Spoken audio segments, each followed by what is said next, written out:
Bonjour, nous allons continuer notre étude de certaines fonctions particulières. Je vous rappelle toutefois que cette vidéo, comme les deux qui l'ont précédée, ne sert que de support aux documents théoriques que vous avez reçus en cours et qui sont beaucoup plus complets. Donc dans cette vidéo, nous allons étudier les formes fonctionnelles et les graphes associés aux fonctions cubiques simples et aux fonctions homomorphiques simples. Une fonction cubique. Qu'est-ce qu'une fonction cubique? C'est une fonction de degré 3. C'est-à-dire que la variable a comme plus grand exposant un 3. Ce qui nous donne donc une forme fonctionnelle générique ainsi qu'elle est présentée ici. Avec l'exposant 3 ici. ax cube plus bx carré plus cx plus d. Elle a un graphe particulier qu'on appelle une cubique.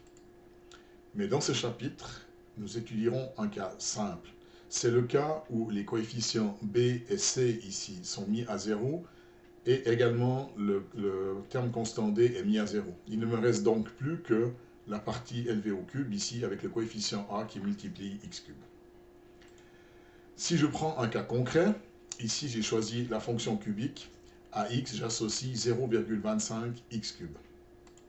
J'obtiens donc ce graphe particulier et qui est représentatif des fonctions cubiques.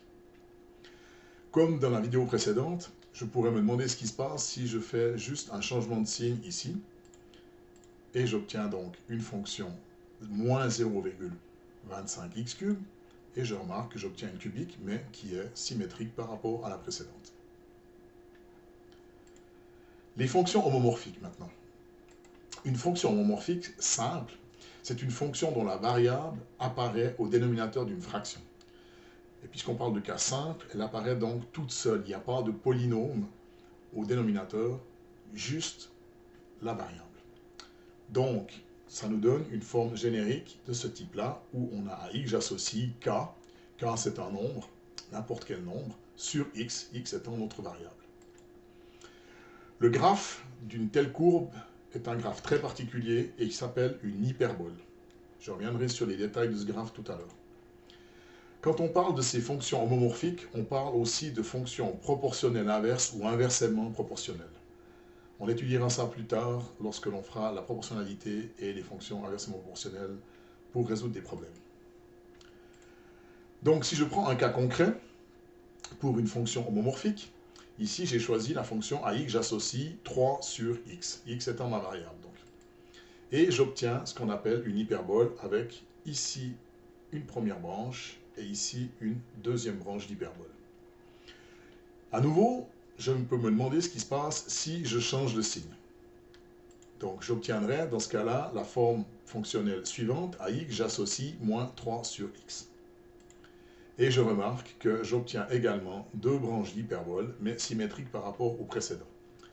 Maintenant, concernant ces branches d'hyperbole, la première chose, c'est que, évidemment, on a l'impression d'avoir deux courbes. Mais en fait, il s'agit bien d'une seule et même courbe. Ce ne sont pas deux courbes, mais une seule et même courbe. Ensuite, la deuxième chose qui est importante à savoir au sujet de ces hyperboles, c'est qu'ici, si on longe l'hyperbole en montant, on remarque qu'elle s'approche de plus en plus de l'axe Y. Idem ici, en descendant, elle s'approche de plus en plus de l'axe Y. Je peux faire la même constatation sur l'axe des abscisses. En longeant l'axe des abscisses, ici, vers la direction moins l'infini, je me rapproche de plus en plus de l'axe des x. Et ici, en longeant vers plus l'infini, je me rapproche également de plus en plus de l'axe des x.